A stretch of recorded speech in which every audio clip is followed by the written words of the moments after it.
오늘 본문에서는 마음을 살핀다고 말씀하고 있습니다. 과연 그것이 무엇을 의미하는지, 마음을 살피는 것은 과연 성령님과 무슨 상관이 있는지 하는 것을 나누도록 하겠습니다. 또 마음을 살피는 이는 성부 하나님인지 아니면 성령 하나님인지 아니면 삼위 하나님 모두인가 하는 것을 나누도록 하겠습니다. 만약 마음을 살피는 일을 성부 하나님이라고 오늘 본문을 해석한다면 성부 하나님께서는 성령 하나님의 생각과 그분의 탄식을 이해한다는 말로 해석할 수 있을 것입니다. 그런데 만약에 마음을 살피는 이가 성령 하나님이라고 해석을 한다면 성령께서 성령의 생각을 아신다는 의미로 해석될 것입니다. 그렇게 해석이 된다면 성도의 마음과 소원을 아시는 성령께서 하나님 아버지 앞에서 탄식하여서 성도의 소원을 간구한다는 의미가 될 것입니다.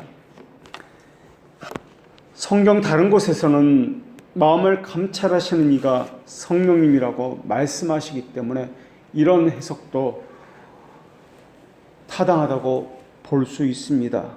거기다가 앞구절에서는 성령께서 우리의 연약함을 도우신다고 말했기 때문에 오늘 본문은 계속해서 성령님의 사역에 대해서 설명하고 있다고 보여지기 때문에 그렇습니다. 마음을 살피신 이가 누구든지 성령께서 하시는 일은 오늘 본문에 보면은 성도를 위하여 어떤 일을 하심이 분명합니다. 사실 성령께서 성도를 위해서 간구한다는 이 본문은 오늘 본문에만 나오고 다른 성경 구절에서는 찾아볼 수가 없는 그러한 구절입니다. 오히려 다른 성경 구절에서는 대지상이신 그리스도께서 자기 백성을 위해서 간구하신다라고 말씀하는 것을 여러 군데서 찾아볼 수 있습니다. 그런데 오늘 본문에서는 분명히 성령께서 성도를 위하여 간구하시는데 그 간구는 하나님의 뜻대로 라고 말씀하고 있습니다. 이렇게 성령께서 행하시는 데는 분명한 목적이 있다는 것을 하나님의 뜻대로라는 이 구절을 통해서 보여주고 있습니다. 우리가 하나님을 경배함에 있어서 중요한 것 가운데 하나가 기도입니다. 우리는 기도를 생각하면 무릎을 꿇고 기도하는 어떤 방법에만 한정지어서 생각합니다. 그러나 사실 기도는 그것을 넘어서고 있습니다. 우선 기도를 정의 내리면은 믿음으로 바라본 보아들을 캐내는 도구다라고 정의 내릴 수 있습니다. 그래서 믿음으로 바라보는 그 보아들. 그렇기 때문에 이 기도는 소망이라는 특징을 가지고 있다라는 것입니다.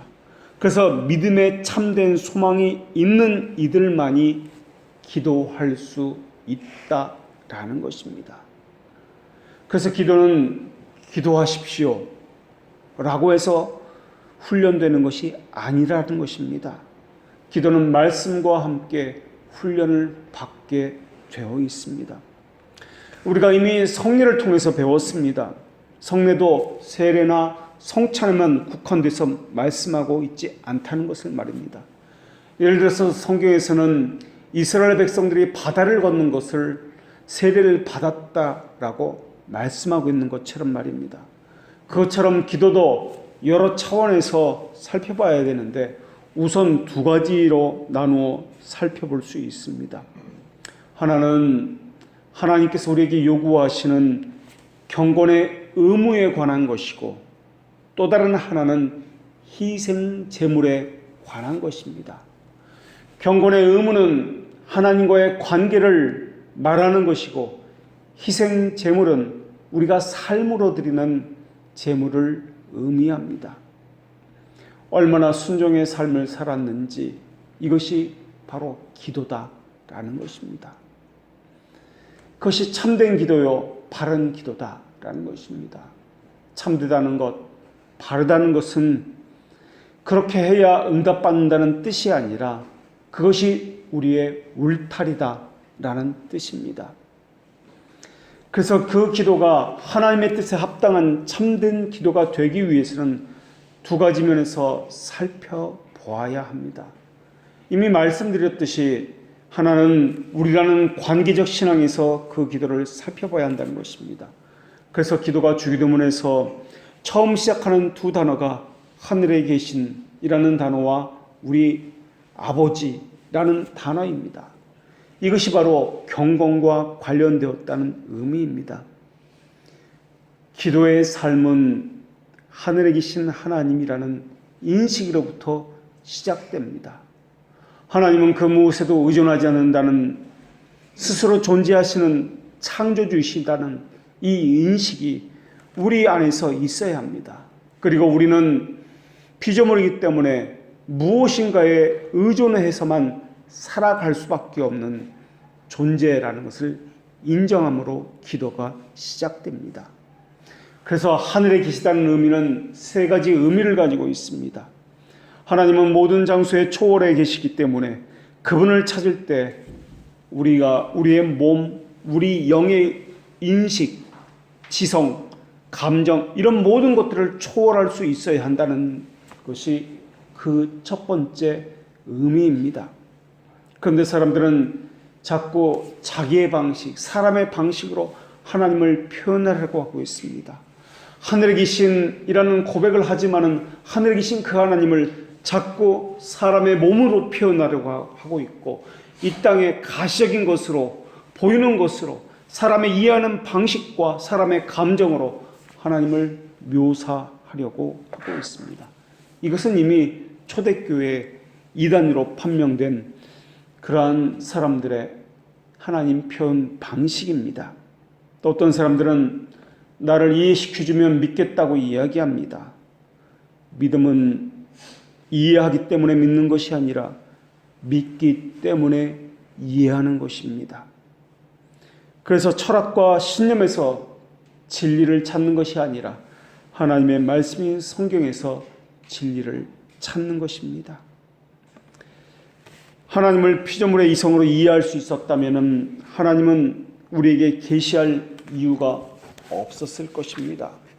성경을 주실 이유도 없었을 것이며 성육신을 할 이유도 없었을 것입니다. 주께서 이 땅에 오셨을 때 멸시와 천대도 없었을 것입니다. 우리 이성으로 이해할 수 있었다면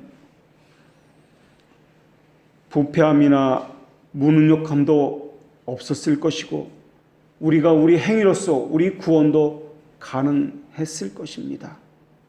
그러나 성경은 나의 영혼이 잠잠히 하나님만 바라며 나의 구원이 그에게서 나는도다 라고 고백하고 있습니다. 이것이 하늘에 계신다는 첫 번째 의미입니다.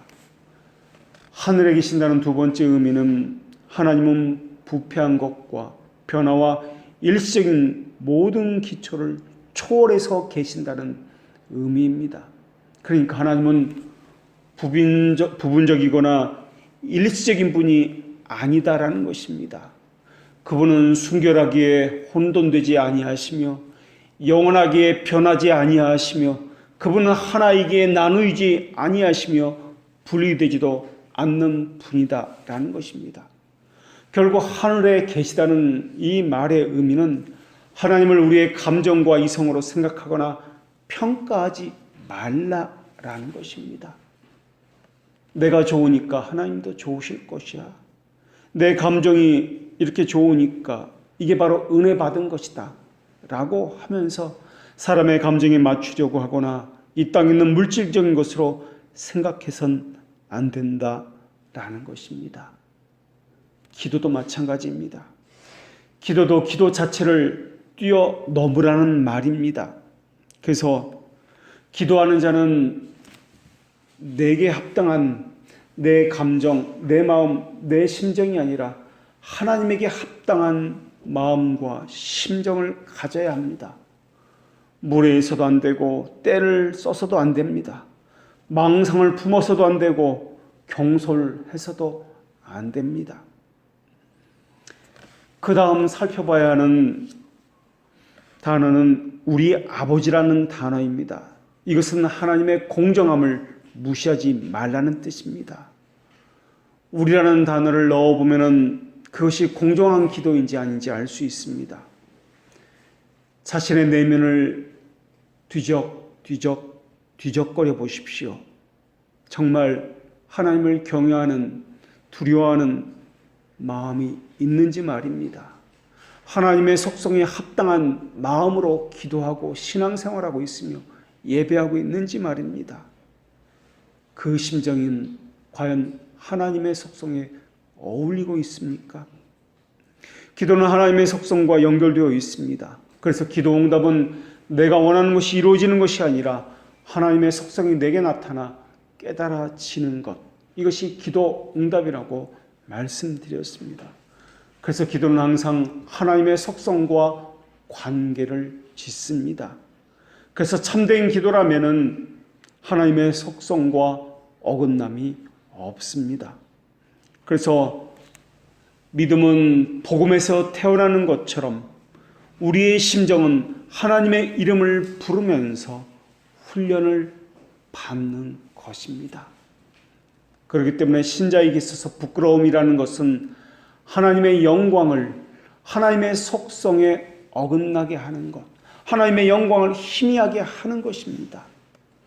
하나님을 영화롭게 한다는 것은 자기 의를 포기한다는 말입니다. 그래서 하나님의 나라라는 그 의미도 마찬가지로 자기 자신을 부인하는 것, 세상과 지상의 삶을 경멸하고 하늘의 삶을 얻으려고 의를 바라는 것, 거룩과 공의로서 하나님께서 다스린다는 것을 의미합니다. 이것이 하나님의 나라라는 의미입니다. 그래서 하나님의 나라는 또 두 가지로 이루어져 있습니다. 하나는 성령의 권능으로 하나님을 반대하는 모든 것을 사로잡아 버립니다. 그러한 곳, 그러한 영역을 하나님의 나라라고 이야기합니다. 두 번째는 하나님의 규칙에 순종하는 모든 사상을 형성시킵니다. 그렇게 하나님의 계명과 정하심에 순종하는 모든 곳이 하나님의 나라입니다. 하나님을 반대하는 모든 것을 제거해 버리고 하나님께 순종하는 모든 것, 바로 이것이 하나님의 나라다라는 것입니다.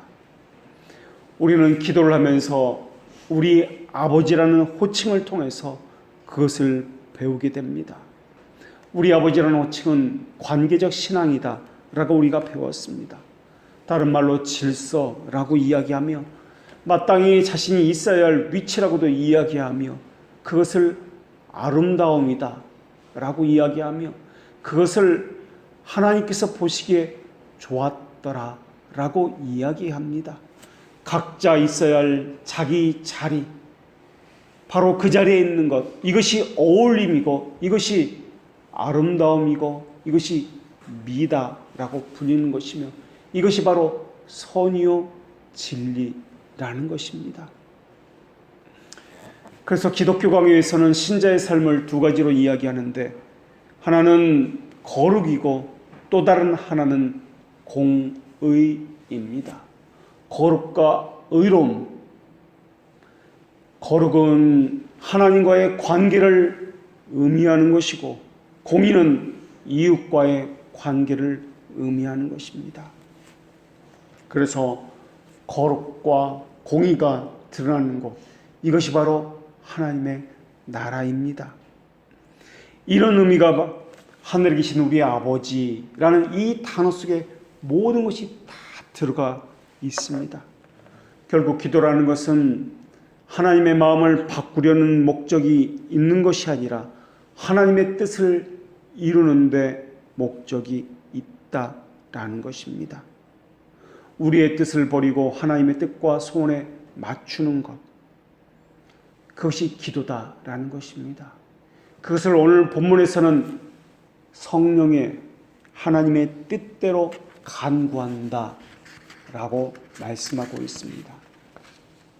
달리 표현하자면 하나님께서는 성도들의 기도를 그냥 그 기도 그대로 사용하는 것이 아니라 하나님의 뜻에 맞추어서 성도들의 기도를 변화시킨다 라는 의미입니다. 그래서 사용하신다라는 것입니다. 그것을 통해서 성도는 하나님이 누구인지 하나님에 대한 참된 지식을 갖게 됩니다. 하나님을 아는 지식은 아버지라는 단어로 표현되어지는데, 이 아버지라는 단어는 하나님의 성품과 관련되어지며 신자의 마음과 삶에 강력하고 효과적으로 영향을 미치게 되는 것입니다. 그래서 구원의 그 지식의 정도는 그 사람이 알고 있는 하나님에 대한 진리의 폭이나 그 양에 따라 판단되어지는 것이 아니라 그 지식이 그 사람 마음에 미치는 거룩의 결과의 분명함과 그 강도에 따라 판단되어지는 것입니다. 그래서 믿음은 말씀 선포에 있는 것이 아니라 말씀이 수용되는 곳에 있다라고 하는 것입니다. 그것이 성령의 인침의 결과이기 때문에 그렇습니다. 그리스도인들은 세례를 받을 때 삼위일체 안에 있는 각 위격으로 말미암아 각 위격과 구별되어서 언약을 맺었습니다. 그 언약이라는 구별된 위격의 자비하심을 받아들이는 것이고, 그리고 각 위격에 대한 의무를 우리가 감당하겠습니다 라는 서약을 의미합니다. 그래서 하나님을 우리 하나님으로 받아들이는 것, 그 이상, 하나님의 계심을 믿는 것, 그 이상을 우리가 언약했습니다. 그리스도를 우리의 구원자로 받아들이는 것, 그가 메시아라는 것을 믿는 것, 그 이상을 우리가 언약을 했으며, 성령을 믿는다는 것, 그 이상, 이것을 우리가 언약을 했습니다. 그것은 인격적인 관계를 형성하는 것을 의미하며 신뢰하는 것과 공정함을 갖추는 것을 의미합니다. 하나님과의 거룩을 갖추는 것이며 이웃과의 관계에서 공정함을 갖추는 것을 의미합니다. 성령님은 영혼의 대원자로 말씀하고 계시며 안내자며 거룩하게 하시는 분이시며 위로자이시며 우리를 위해서 간구하는 분이십니다. 그렇기 때문에 우리는 어떻게 은혜를 받으며 어떤 삶을 사는 것이 신앙인지를 말해야 하는 것입니다. 초대교회에 이단이 몇이 있었는데 그 가운데 하나가 펠라기우스를 추종하는 사람들이었습니다. 이 사람을 추종하는 사람들은 은혜를 어떻게 받는가에 관심이 있었습니다. 펠라기우스는 은혜를 받는 방법에 있어서 사람의 행위를 중시한 사람이었습니다. 그래서 그를 따르는 추종자들은 어떤 사람은 프로그램을 가지고, 어떤 사람은 심리학적인 방법을 가지고, 또 어떤 사람은 은사를 가지고, 또 어떤 사람은 어떤 방법이나 프로그램을 고안해서 은혜를 받을 수 있다고 그렇게 말하기 시작했습니다. 은혜를 어떻게 받느냐, 이것을 어떻게 이해하느냐에 따라서 신앙의 가장 실천적인 교리가 중요한 문제로 대두되는 것입니다. 은혜 받는 방법은 성령님과 밀접한 관계를 가지고 있습니다. 성령님을 믿는 것이 어떤 의미이며 무엇을 이해하고 있어야 하며 성령님이 우리 안에서 생명으로서 머물고 활동하고 계신지 어떻게 하시는지 우리가 살필 수 있어야 합니다. 성령께서는 우리가 어떤 순종을 원하시는지 우리가 어떻게 하느냐에 또 우리는 관심을 가지고 있어야 합니다. 오늘 본문은 그것을 우리의 마음을 살핀다라고 하고 있으며 또 하나님의 뜻대로라는 단어를 사용해서 그것을 표현하고 있습니다. 마음을 살핀다는 것은 마음을 안다는, 살핀다는 그 의미에 머무르는 것이 아닙니다. 이 단어는 모든 것을 아신다, 전지하시고 전능하신다는 의미로 이해되어져야만 합니다. 마음을 살핀다는 말은 마음만 살핀다는 뜻이 아닙니다. 전지하신 그분에게는 어떤 것도 숨길 수 없다, 능치 못할 일이 없다라는 그런 개념으로서 이 단어를 살펴보아야만 하는 것입니다. 하나님은 겉모습만 보시는 분이 아니라 숨겨진 마음도 보시는 분이십니다. 어떤 사람은 우리가 성령님을 사용한다고 생각을 합니다. 그래서 사람이 하나님을 조종하고 부릴 수 있다고 생각합니다.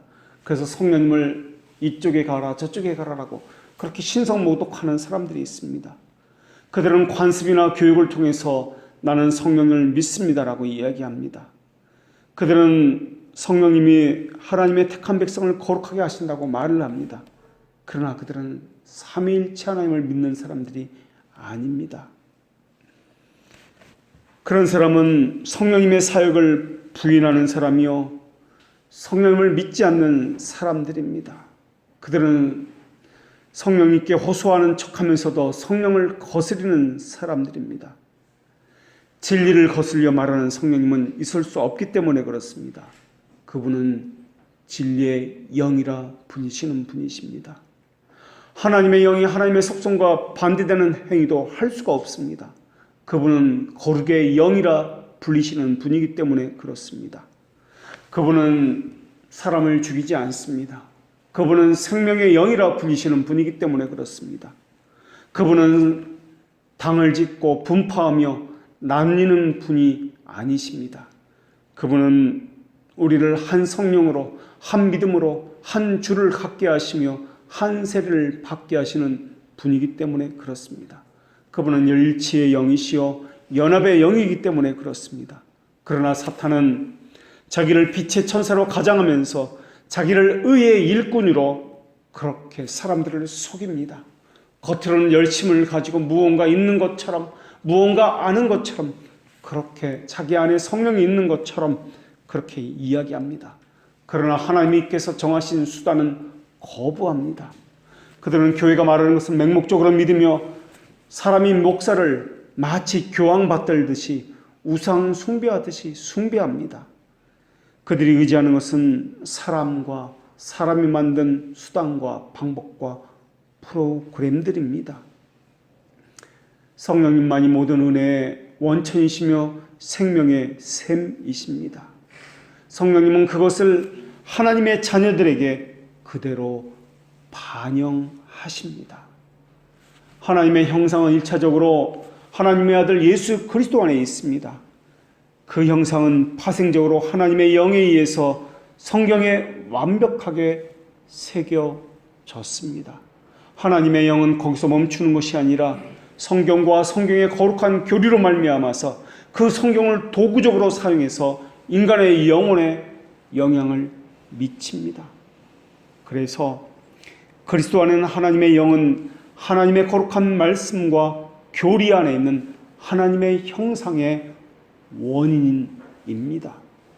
그래서 성령님은 말씀과 함께 우리 영혼에 역사하십니다. 성령은 성령에 있는 그리스도의 교리와 모순되지 않기 때문에 그렇습니다. 그러나 망하는 자들이 있다면 복음이 가리워진 자들이 망할 것이요, 사탄이 혼미했기 때문에 그들은 진리를 가질 수 없고 또한 혼미하고 혼합된 것들을 가졌기 때문에 망할 것입니다. 성령님은 하나님의 자녀에게 하나님의 뜻대로 하게 만드시는 분이십니다. 하나님의 뜻이라는 것은 진리대로라는 의미입니다. 하나님의 성품과 어긋나지 않는다는 의미입니다. 거룩한 영께서 하신 하나님의 인침이라면 성령을 소유한 사람은 성령을 소유함으로써 하나님의 증거를 가진 사람들입니다. 그래서 그들은 성령의 보증을 받으며 열매를 가지며 또한 보증으로서 의의 열매를 가지고 있습니다. 그들에게는 영생의 씨앗이 있으며 영생에 이르는 성향이 있으며 그것이 바로 영생에 대한 성령의 보증입니다. 그것으로서 그가 누구인지를 입증할 수 있게 되는 것입니다. 그래서 입증이라는 것은 증거를 가졌다, 열매를 가졌다라는 뜻입니다.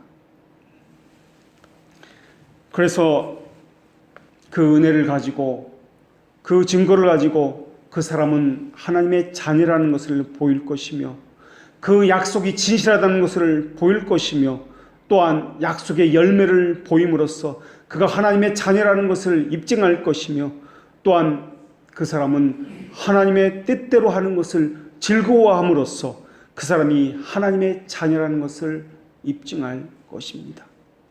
그래서 열매로 그 사람이 누구인지 식별될 것입니다. 그 열매는 그 사람 안에서 행하시는 성령님의 하나님의 뜻대로 하는 것에서 나오는 열매입니다. 그런데 어떤 사람은 자기 생각과 감정을, 자기 지혜를 성령님의 활동이라고 생각하는 사람도 있습니다. 자기 생각이나 사탄에 순종하는 것을 성령님의 역사라고 받아들이는 사람도 있습니다.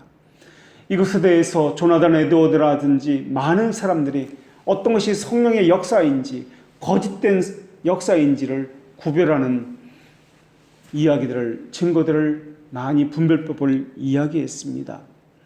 리처드 백스터라는 사람은 이것을 10가지로 제시했습니다. 첫 번째로 그가 제시한 것은 하나님의 영은 하늘의 지혜를 찬성하지만은 어리석음과 기만적인 간교함을 거부한다라고 진술했습니다. 교만한 것, 간교한 술수를 부리는 것, 소위 말하는 잔머리를 굴리는 것, 이것은 하나님의 영의 역사가 아니라는 것을 기억하십시오. 하나님의 영의 역사는 지름길이 없습니다. 일확천금 같은 것을 꿈꾸게 하지 않습니다. 두 번째로 그가 제시한 것은 하나님의 영은 선을 행하는 것을 기뻐하는 사랑의 영이십니다. 성령의 교리나 활동은 사랑을 위한 것이며 선을 행하게 하기 위해서입니다. 이기적인 것, 자기만 아는 것, 다른 사람에게 해를 끼치는 것, 이것을 모두 미워하시는 분이 성령이십니다. 그렇기 때문에 성령님은 우리에게 관계적 신앙을 요구하시며 거룩과 공의가 우리 안에 녹아져 있으며 하늘에 계신 우리 아버지라는 호칭에 걸맞게 행하도록 만드시는 분이십니다. 세 번째는 그분의 영은 일체의 영이시기 때문에 영원토록 신자로 하여금 연합을 위해서 일하게 하시는 분이십니다. 그래서 그분의 영은 성도들 사이에 팔을 짚고 당을 이루고 분열이 일어나고 사악한 자들과 그렇게 분열이 당을 짓는 것, 사악한 자들이 당을 짓는 것을 미워하시는 분이십니다. 네 번째로 하나님의 영은 겸손과 자기 부정의 영이시기 때문에 우리 지식, 우리가 가진 가치와 은사에 대해서 아주 하찮게 여기도록 만드시는 분이십니다. 그분의 영은 오만, 야망, 자기를 높이는 것, 자기를 자랑하는 것을 혐오하십니다. 그리고 우리의 한계와 죄를 보게 만드시고 우리를 겸손하게 하고 자기를 부인하게 하시는 분이십니다. 다섯 번째로 하나님의 영은 온유하시고 인내하시고 오래 참음의 영이십니다. 그분의 영은 어리석음과 무질서한 감정과 난폭함, 혼란함, 질투, 논쟁, 비난과 복수를 미워하시는 영이십니다. 여섯 번째로 하나님의 영은 하나님을 향한 열정을 갖게 하시는 영이십니다. 그분의 영은 사람으로 하여금 알려진 죄에 대해서 반대하고 알려진 진리에 대해서, 의무에 대해서는 열렬하고 또한 찬성하게 만드시는 영이십니다. 그렇기 때문에 그분의 영은 격렬하고 파괴적인 열정과 하나님의 뜻을 따르는 데서 무관심한 것, 하나님의 뜻에 반대하는 것에 순응한 것을 미워하시는 영이십니다. 만약에 어떤 사람이 하나님의 말씀과 진리에 대해서 무관심하다면, 또는 다른 진리를 하나님의 말씀과 진리로 알고 있다면 그 사람은 하나님의 영으로부터 온 것이 아님을 기억해야 할 것입니다. 교회도 마찬가지입니다. 그 교회가 참된 교회인가 거짓 교회인가 하는 것도 진리를 가졌느냐의 여부함에 달려 있습니다. 오늘 본문에 나오는 하나님의 뜻대로라는 단어는 원어적으로 보면 하나님을 따라서 라는 뜻을 가지고 있습니다. 하나님의 뜻을 따라가고 있느냐 묻고 있습니다. 7번째로 하나님의 영은 육체를 십자가에 못 박고 계속해서 육체와 싸우게 하시는 영이십니다. 그래서 하나님의 자녀로 하여금 세상의 모든 영광과 부와 쾌락을 넘어서 하늘을 소망하며 살게 하시는 자기 죽음의 영이십니다. 그분의 영은 육체의 죄악과 쾌락을 혐오하시는 영이십니다. 그리고 자기 죽음의 미명 아래서 자기 몸을 파괴하는 것, 무능력하게 만드는 것을 또한 미워하는 영이십니다. 8번째로 그리스도의 영은 성경에 있는 그리스도의 교리와 모순되지 않으며 우리로 하여금 그 교리에 일치하며 살도록 감동을 주시는 영이십니다. 그리스도의 영은 말씀의 저자이기 때문에 말씀과 모순되지 않습니다. 9번째로 성령님의 활동은 모두 선을 위한 것이며 사람을 조롱하거나 모욕하거나 최종적으로 상처를 내는 영이 아닙니다. 성령님의 활동은 우리의 성화와 순종과 우리의 구원을 완성시키려 하는 것입니다. 그렇기 때문에 하나님에게서 멀어지지 하지 않습니다. 의무를 감당하지 못하게 하지 않습니다. 구원을 방해하는 무익한 사소한 일이나 마음에 상처를 주는 산만함이나 혼란은 하나님의 영의 활동이 아닙니다. 마지막 10번째로 하나님의 영은 모든 것을 하나님께 복종시키고 하나님을 향한 열렬한 마음을 불러일으키시는 영이시며 영원토록 하나님의 영광을 위해서 살게 만드시는 영이십니다. 그래서 이러한 분별법을 통해서 이것이 하나님으로부터 온 영인지 그렇지 않은지 우리가 발견할 수 있게 되는 것입니다. 하나님을 아는 지식이 없다면 무지가 크면 클수록 사탄은 악의적으로 그 사람을 불안하게 만들 것입니다. 불안하면은 점점 염려에 빠질 것이고 염려하게 되면은 사람이 만든 고안물에 프로그램에 더 집착하게 만들 것입니다. 선을 향해 움직였는지 악을 향해 움직였는지 하나님을 영광을 위해서 했는지 자기 욕망을 위해서 했는지 성경을 따라서 했는지 아니면 세상의 고안물을 따라서인지 이 점을 통해서 우리가 누구인지를 살펴보아야 할 것입니다. 실제로 하는 것과 생각하는 것은 전혀 다른 문제입니다. 내가 하나님의 자녀라고 생각하는 것과 하나님의 자녀의 증거로서 가지고 있는 것, 이것은 전혀 다른 문제입니다. 사람들은 생각만으로 자신이 다 했다라고 합니다. 그러나 그렇지 않습니다. 교리는 혀의 교리가 아니라 삶의 교리이기 때문에 그렇습니다. 자신이 할 수 있는 것보다 하나님께 너무 많은 봉사를 하고 있다고 생각하는 사람은 자신을 전적으로 하나님께 맡긴 사람이 아닙니다. 이런 사람을 위선자라고 이야기합니다. 하나님을 위해서 감당하라고 부르심을 받은 이 일이 자신에게 너무나 많은 비용을 지출한다라고 너무 많은 수고를 지불한다라고 생각하는 사람은 위선적인 사람입니다. 너무 많은 시간을 뺏기는 거 아니야? 너무 많은 돈이 드는 것이 아니야? 너무 많은 노력을 하는 것이 아니야?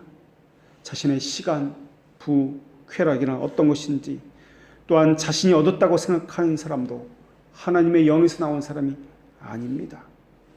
왜냐하면 스스로 사람은 존재할 수 없기 때문에 그렇습니다. 사람이 가진 것은 다른 어떤 존재로부터 얻은 것이기 때문에 그렇습니다. 그렇기 때문에 내 것은 하나도 없다라고 고백할 수밖에 없는 것이 하나님의 영을 가진 사람의 고백입니다. 아까워하는 것, 하나님의 일을 하면서 이 정도면 되었지, 너무 많은 비용은 드는 거 아니야, 너무 많은 수고를 한 건 아니야, 이러한 사람들은 위선적인 사람입니다. 또한 신앙생활 하면서 하나님의 기쁨을 위해서라기보다는 내 유익과 내 영광, 하나님의 섭리는 내 육체적인 이익이 있어야 한다라고 생각하는 사람도 하나님으로부터 온 사람이 아닙니다. 하나님으로부터 온 사람은 당장은 이해할 수 없어도 하나님의 섭리가 장차 선으로 드러날 것을 믿는 사람입니다. 그래서 참고 기다리고 인내하는 사람들입니다. 자신의 재능을 하나님을 위해서 사용할 수 없다라고 말할 때도 마찬가지입니다. 그들은 기다릴 줄 아는 사람입니다. 하나님께서 마음을 살핀다는 것은 하나님의 어떠하심을 우리에게 나타나기 위해서 살피는 것입니다. 마음만 살피시는 분이 아닙니다. 거기에는 하나님의 지혜와 관련되었다는 것을 우리가 알아야 할 것입니다. 하나님은 사물들의 모든 상황을 하나님 앞에 두시고 계시는 분이십니다. 부분적으로 아시고 일시적으로 아시는 분이 아닙니다. 항상 전체를 아시는 분이 하나님이십니다. 아는 것으로 그치는 분이 아니라 어떻게 행할지를 나타내기 위해서 마음을 살펴 아시는 분이십니다. 하나님은 첫째 원인만 아시는 분이 아니라 둘째 원인도 어떻게 작용할지도 아시는 분이시는 분이 하나님이십니다. 이 원인들이 언제는 이렇게, 언제는 저렇게 행동할지도 보시고 아시는 분이 하나님이십니다. 사실 하나님은 이 원인들이 이런저런 행위를 하게 결정도 하시는 분이십니다. 하나님은 오류를 범하시는 분이 아닙니다. 하나님은 어떤 목적을 이루시고자 할 때 합당한 때를 놓치시는 분도 아닙니다. 아니, 합당한 때를 놓치는 것 자체가 불가능한 분이십니다. 하나님은 속이는 분이 아니십니다. 완전한 선함을 가지고 계셨기 때문에 그렇습니다. 하나님은 완전한 지혜를 가졌기 때문에 어떤 오류를 범하지 않으십니다. 그래서 성육신하심으로 이 땅에 오실 때에도 때가 참에라고 말씀하셨던 것입니다. 하나님이 정하신 바로 그때 이루어지기 때문에 그렇습니다. 그리스도의 옷을 제비 뽑아 나눌 때에도, 그리스도에게 마시올 신 포도주를 마시게 할 때에도 아주 사소한 것까지도 모두 하나님의 뜻대로 이루어졌음을 우리가 알 수 있습니다. 이미 몇백 년 전부터 하나님의 뜻이 이루어지겠다라고 그렇게 예언된 말씀이 은혜의 때에 따라서, 언약에 따라서 그렇게 이루어진 것입니다. 하나님의 결정과 방법은 단순히 의지가 발동해서 낳은 산물이 아닙니다. 하나님의 무한한 명철에 따른 이유와 모략에 의해서 지시를 받은 의지가 낳은 산물입니다. 모든 일을 그분의 뜻대로 결정해서 일하시는 이가 하나님이십니다. 하나님의 뜻은 성급히 움직이지 않습니다. 하나님의 지성이 제한하는 것들만은 따릅니다. 거기에는 하나님의 선하심만이 그 행위의 이유가 될 것입니다. 합당한 행위를 택하시는 분, 합당한 때를 택하시는 분, 그래서 모든 하나님의 행위는 은혜롭습니다. 은혜의 영이라 불리시기 때문에 그렇습니다. 하나님은 아름다움과 조화를 가지고 계신 분이십니다. 그래서 공의롭고 의롭다고 고백하는 것입니다. 우리는 지식과 지혜를 구분해서 이야기하고 있습니다. 그러나 하나님에게 있어서는 지식과 지혜는 하나가 될 것입니다. 우리에게 있어서 지식이라는 것과 지혜라는 것은, 지식은 사색적인 명철을 안에 자리 잡고 있는 것을 지식이라고 이야기하며, 지혜라는 것은 실제적인, 실천적인 명철 아래 자리 잡고 있는 것을 지혜라고 이야기합니다. 그래서 지혜와 지식은 사람 안에서는 각기 다른, 서로 다른 두 개의 은사로 명백히 구별됩니다. 성경에서도 어떤 사람에게는 성령으로 말미암아 지혜의 말씀은, 어떤 사람에게는 같은 성령을 따라서 지식의 말씀을 주신다라고 지혜의 말씀과 지식의 말씀을 따로 구별해서 말씀하고 있습니다. 지식은 일반적인 법칙을 아는 명철을 이야기하고, 지혜라는 것은 구체적인 사건들을 통해서 이 법칙에서 결론을 끌어내는 것을 이야기합니다. 그러나 하나님은 이 두 가지를 동시에 가지고 계십니다. 삼위 하나님이 서로 교통하심으로 아실 뿐만 아니라 우리와 피조물에 대해서도 모든 것을 함께 아시는 분이십니다. 우리가 계속해서 교리 공부를 하고 있습니다마는 배우는 것과 활용하는 것은 다른 문제다라는 것을 너무나 잘 알고 있습니다. 어느 때는 금방 배운 것을 반대로 질문을 하면은 모를 때가 많이 있습니다. 사람은 기억의 보화에 자신이 배운 것을 간직할 수는 있습니다. 그러나 이 지식을 활용하고 또한 실제적으로 적용하는 능력은 다른 문제다라는 것입니다. 적용은 지혜에 속한 것이기 때문에 그렇습니다. 그래서 사람에게 있어서 지혜와 지식은 다르게 구분하고 있습니다. 그래서 하나님에 대해서도 지식과 지혜를 우리의 관점으로 보면 두 개의 완전함으로 구별하여 우리는 대하고 있습니다. 하나님의 지식은 모든 것을 아시는 하나님의 명철입니다. 그것을 가지고 우리를 아시는 분이 하나님입니다. 하나님께서 아신다라는 말은 행하는 능력과 함께 나타납니다. 하나님의 지혜는 하나님의 뜻대로와 함께 아심과 행하는 능력이 동시에 나타난다라는 것입니다. 바울은 하나님을 찬양하면서 지혜와 지식을 서로 구별하여 고백했습니다. 깊도다 하나님의 지혜와 지식의 풍성하며 라고 말입니다. 왜냐하면 지식은 지혜의 기초이기 때문에 그렇습니다. 지식이 지혜보다 먼저 있는 것이기 때문에 그렇습니다. 그래서 지혜는 지식을 기초로 쌓아올린 건축물과 같습니다. 사람은 지혜가 없어도 지식은 가질 수가 있습니다. 그러나 지식이 없으면 지혜는 가질 수가 없습니다. 모든 실제적인 지식은 깊은 사색의 기초를 두고 있습니다. 사람 안에 있는 것이든 하나님 안에 있는 것이든 말입니다.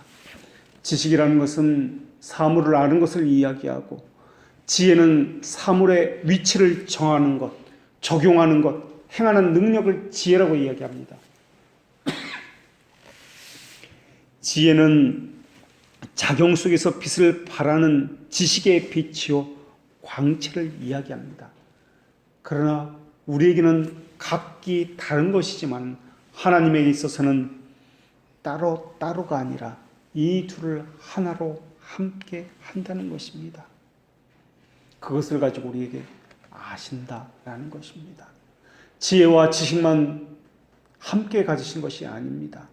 거기에는 능력도, 전능한 능력도 함께 있다는 것입니다. 거기에는 완전한 선도 함께 있으며, 거기에는 거룩과 공의도 함께 하고 있습니다. 그러한 모든 것이 함께하고 있는 것을 오늘 본문에서는 마음을 아신다라는 이 단어, 하나님의 뜻대로라는 이 단어, 한 단어에 다 포함시켜서 이야기하고 있습니다. 그러니까 하나님의 지식, 지혜, 선하심, 거룩하심, 전능하심, 공의로우심, 이 모든 것이 함께 이 단어 안에서 역사하고 있다라는 것입니다. 의논하고 계획하는 것에서는 명철이 작용하고, 결정하고 수행하고 실천하는 것, 의지가 작용되는 것에서는 지혜가 작용됩니다. 계획과 의지는 서로 연결되어 있습니다. 그래서 하나님께서 말씀하심에 이루어졌다라고 이야기합니다. 말씀 자체에 의지와 행할 수 있는 능력도 동시에 들어있기 때문에 말씀하시고 행하는 것, 이것이 동시에 되어지는 것입니다. 그렇게 하시는 분이 우리에게는 어떻게 하십니까? 믿음으로 화합하라고 말씀하십니다. 그런데 생각을 해보십시오. 그냥 말씀으로 모든 것을 이루시면 됩니다. 천지 만물을 창조할 때도 6일밖에 걸리지 않았습니다. 그런데 우리를 빚으시고 우리를 새롭게 창조하실 때는 몇 날 며칠이 걸리는지 모릅니다. 우리 인격을 배제하시고 하나님 혼자 하나님의 뜻대로 우리 안에서 일하면 얼마나 좋을까요? 그렇게 하신다면 성령이 말할 수 없는 탄식도 하지 않아도 될 것입니다. 수고롭게 우리가 기도할 일도 없을 것입니다. 그런데 하나님은 우리의 양심, 우리의 의지, 우리 감정을 변화시켜서 믿음을 수용하게 하시는 분이 하나님이라는 것입니다. 그래서 하나님을 본질적으로 인격적인 지혜다라고 말씀하는 것입니다. 그래서 성령님은 인격적인 분이십니다. 우리의 마음을 아시는데 인격적으로 아시는 분이십니다. 그래서 하나님의 지혜는 하나님의 본질입니다. 인격적인 지혜가 또한 드러났습니다. 그분이 바로 예수 그리스도이십니다. 그리스도는 자기 자신을 가리켜서 지혜다라고 부르셨습니다. 고린도 교회에 주신 말씀에도 그리스도를 하나님의 지혜다라고 말씀해 주셨습니다. 이 지혜는 하나님의 본질에 속한 것이요 필수적인 완전함이요 선함에 속한 것입니다. 그리스도를 인격적인 지혜라고 부르는 것도 그리스도가 하나님의 비밀을 우리에게 열어 보여주셨기 때문에 인격적인 지혜라고 부르는 것입니다. 하나님의 아들이 성부 하나님을 지혜롭게 하는 바로 그 지혜 그 자체라면 성령님은 또한 아들이신 하나님을 하나님이 되게 하는 본질 그 자체이십니다. 성령님께서 그렇게 하게 하셨기 때문에 비로소 그분이 그리스도이신 그분이 하나님이 되신 것이 아니라 본래부터 하나님이셨기 때문에 그분이 우리에게 성령님에서 알려지신 것입니다. 마음을 살펴 아시는 지혜가 하나님의 본질이기 때문에 그렇습니다. 마찬가지로 성부 하나님의 지혜와 능력이 본래 성자 예수님 안에 있었기에 성자 예수님은 곧 성부 하나님이십니다. 성자 하나님이 곧 성부 하나님이란 말은 서로 구별되었다는 말이며 본질이 동일하다는 말이지 숫자 하나를 의미하는 말은 아닙니다. 사람에게 있어서 지혜는 지식이 먼저 있고 그 위에 덧붙여진 것이 지혜입니다. 그러나 하나님의 지혜는 그렇지 않습니다. 하나이고 본질입니다. 하나님 안에 있는 지혜는 인간의 안에서처럼 덧붙여진 하나의 특질이 아니다라는 것입니다. 지혜가 하나님의 본질에 덧붙여진 특질이라면 그것은 하나님의 단일성과 모순되기 때문에 그렇습니다. 하나님은 단일하지 아니하고 다양한 원리로 이루어진 분이라고 말을 해야만 합니다. 이러한 것들은 하나님의 완전하심과 단일성의 영원함에 어긋나기 때문에 그렇습니다. 결국 오늘 본문 말씀은 하나의 어떤 능력, 하나님께서 아신다는 그 능력만 가지고 말씀하는 본문이 아니다라는 것을 이해할 수 있습니다. 다시 말하면 하나님의 본질 전체에 관한 말씀이다라는 것입니다. 그렇기 때문에 오늘 본문은 하나님께서 마음을 살피시고 성령의 생각을 아신다라고 할 때 하나님의 지혜, 능력, 아시는 전지에 대해서 별개로 보는 것이 아니라 하나로 보아야 한다는 것입니다. 다시 말하면 하나님의 본질 자체로 이 본문을 봐야 한다는 것입니다. 나눌 수 없는 하나의 생명, 하나의 마음, 하나의 본질이 있다라는 것입니다. 이 세 가지는 구별되지만 분리하여 있는 것이 아니다라는 것입니다. 우리는 시간 안에서 판단하는 성질이 있기 때문에 원인과 결과를 다르게 보고 있습니다. 그래서 어느 때 보면은 원인과 결과가 정반대로 나타나는 것처럼 보이기도 합니다. 선한 마음을 가졌지만 결과로는 나쁘게 나타날 수도 있습니다. 원인은 나쁜 마음을 가지고 했지만 결과적으로는 좋게 나타날 수도 있습니다. 그래서 이렇게 다양한 원인과 결과를 가지고 있지만은 하나님에 있어서 원인과 결과라면 하나의 특질로 작용한다라는 것입니다. 하나님의 뜻이면 그것이 원인이면 그것은 또한 결과이기 때문에 그렇습니다. 그러나 우리 눈에 보일 때는 원인이 정반대의 작용을 할 수 있고 다양한 작용을 하는 것처럼 보입니다. 왜냐하면 우리는 시간 안에 갖추어져 살기 때문에, 시간과 공간 안에 거하기 때문에 그렇습니다. 그러나 하나님은 시간과 공간을 초월하시어 일하시기 때문에 영원하신 분이다. 영원 속에서 일하시기 때문에 그렇습니다. 하나님의 완전하심은 우리가 보기에는 다양한 개념처럼 보입니다. 여기서는 이러한 부분, 여기서는 이러한 부분. 그러나 하나님의 완전하심은 하나의 본질이기 때문에 단일한 것입니다. 하나님께서 마음을 살핀다는 것은 살피기 위해서 정보를 모으고 상황을 살피고 지식을 무언가 더하고 그래서 원인을 나오고 결과가 나오고 그래서 행위가 나오고 이런 과정을 말하는 것이 아닙니다. 함께 본질적으로 그 모든 것들이 이루어진다라는 것입니다. 아니, 존재하기도 이미 영원 전부터 그것을 아신다라는 것입니다. 하나님의 능력이 능력으로 행하시는 하나님 그 자체고 하나님의 공의가 의롭게 행하시는 하나님 그 자체인 것처럼 말입니다. 그렇기 때문에 마치 하나님의 실체와 특별로 이루어진 분인 것처럼 하나님은 지혜로우시며 의로우시며 모든 것을 아시고 진실하다고 말을 하는 것입니다. 아니, 사실 그 말보다는 하나님이 곧 지혜요, 하나님이 곧 공의요, 하나님이 곧 진리요, 능력이다 말하는 것이 올바른 표현일 것입니다. 하나님의 모든 작용은 단일한 본질에서 나오기 때문에 그렇습니다. 결국 오늘 본문에서 마음을 살피신다라는 것은 하나의 능력이 아니라 하나님의 본질 자체를 말하고 있는 것입니다. 하나님은 필연적으로 홀로 지혜로우십니다. 필연적으로 하나님이 하나님이듯이 하나님은 필연적으로 마음을 살피시는 분이십니다.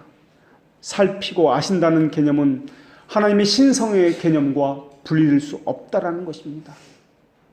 그러한 단어를 여호와라는 단어에서 찾아볼 수 있습니다. 여호와라는 호칭은 스스로 계신 분이라는 호칭입니다. 이 호칭은 요한계시록 1장 14절에서 이제도 계시고 전에도 계셨고 장차 오실 이라는 단어로 풀어서 설명하고 있습니다. 이제도 계시고 현재 전에도 계셨고 과거 장차 오실 이 미래, 과거 현재 미래의 세 가지 시제가 여호와라는 그 호칭에 다 들어있다라는 것입니다. 하나님은 자의에 의해서가 아니라 필연적으로 영원 불변하시는 분이기 때문에 그렇습니다. 오직 하나님만이 지혜를 갖고 계신 분이시기 때문에 그렇습니다. 하나님이 지혜로우고자 해서가 지혜로우신 분이 아니라 하나님이 지혜롭지 않을 수 없기 때문에 지혜로우신 분이십니다. 하나님은 자신의 본질인 위대함과 위엄에 어울리는 모략을 만들어내시는 분이시며 이 일을 행하지 않을 수 없는 분이시기 때문에 전능하신 분이시며 모략의 지혜의 하나님이십니다. 그런 분이 성령이 말할 수 없는 탄식으로 탄식을 하고 계십니다. 그런 분이 마음을 살피고 성령의 생각을 아시다고 말씀하고 있습니다. 홀로 선하신 분, 홀로 완전하신 그분이 우리가 누구이건데 우리에게 인격적으로 대하신단 말입니까? 우리가 누구이건데 하나님이 때로 우리를 위해서 간구하신다는 말입니까? 말씀만으로 우리를 변화시키는 그분이 말입니다. 하나님을 향해서는 거룩하게 하기 위해서 이웃을 향해서 공의롭게 하시는 그분이 과연 누구이건데 구원은 하나님의 지혜가 우리 안에 역사하셨다는 사실을 모든 사람에게 증거로 나타나게 합니다. 경건, 순종의 행함, 영의 열매로 증거로 보여줍니다. 만약에 그런 열매가 없다면 하나님께 택함받은 이의 믿음이 아닐 것입니다.